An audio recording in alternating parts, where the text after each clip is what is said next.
Hello everyone, my name is Lucy Nundi and I'm an actuary currently working at Jubilee Insurance Company of Kenya. I also have experience in the insurtech and regulatory space. Now, ESG is one of the buzzwords that is trending not only in the financial sector, but other sectors as well, such as the real estate sector and the manufacturing sectors, just to mention but a few. But what is ESG? It basically stands for the environmental, social, and governance issues that are going to impact how companies are going to thrive in the future, as well as their financial performance.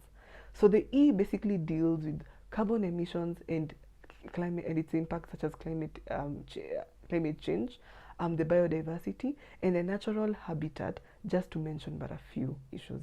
The S basically deals with the people, and this tends to focus on customer satisfaction, gender inclusion, cybersecurity, data protection, just to mention but a few.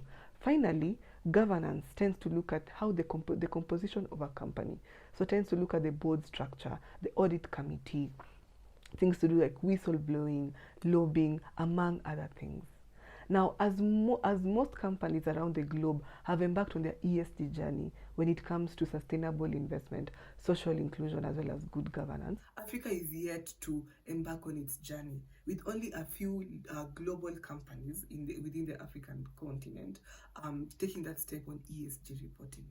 So what does it mean? Because studies have shown that Africa is going to be one of the most impacted continents when it comes to climate change impacts, as well as things to do with weather events and climate change events. Statistics have shown that in 2020-2021, there were approximately 131 calamities or other weather-related events that affected this beautiful continent, such as flooding and drought conditions.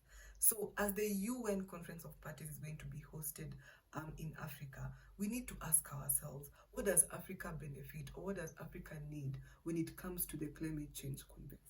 Kenya has also experienced its own challenges when it comes to weather-related events, with extreme drought conditions and locust infestation affecting our agricultural sector, which is the backbone of our economy.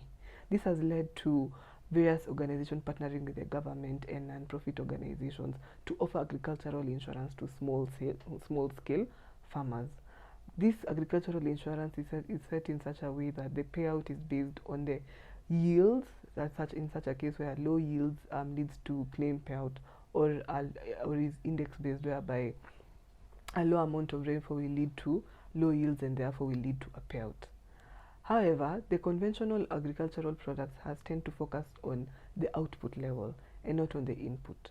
One of the main farm inputs is the fertilizers, which is very key when it comes to crop growth as well as the health of that particular crop.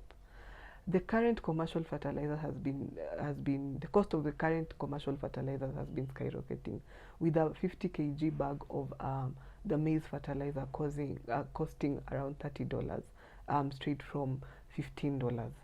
This has led to farmers lowering their acreage of production or digging deep into their pockets so they can be able to finance these high costs. However, there have been innovation when it comes to fertilizers, with organic fertilizers being at the forefront, whereby not only because of its cheap cost, but as well as the benefits it brings about when it comes within the agricultural sector in terms of soil preservation as well as high yields. Currently, a company sells bio-fertilizers at $5, which is very cheap compared to the $30 of a commercial fertilizer. Farmers have also attested of the high yields, and therefore this means that it has also doubled or rather increased their production rates. So how can insurance be able to benefit from this particular investment or innovation? Insurance can be able to offer bioinsurance, which tends to focus on the production of fertilizers by large-scale farmers or small-scale farmers.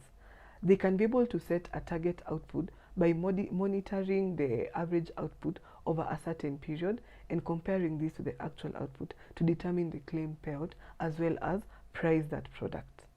Bioinsurance, however, will be able to tap into the input market or the agricultural market, as it can either be a standalone product or an embedded product within the conventional agricultural insurance product that is currently being offered in our market. However, there are certain challenges that are going to be experienced with this new, even innovative product. The first one is most farmers are still not receptive when it comes to adopting bio-fertilizers in their farms, with most of them still relying, or rather over-relying, on the commercial fertilizers. But as mentioned earlier, with the high cost of these commercial fertilizers, this means that farmers will need to adopt to a cheaper method of obtaining fertilizers, and most of them will tend to switch to the bio-fertilizers, as is the expected reaction. Secondly, the high cost of obtaining biodigesters will mean that some small-scale farmers will be unable to produce their own biofertilizers, and therefore this means that most insurers will not be able to offer such compensation to farmers who are willing to produce their own biofertilizers. So this means that they can partner with government institutions or non-profit organizations to offer this at a more affordable cost. With these challenges being addressed, I believe that bioinsurance is the bridge for a better tomorrow. Thank you.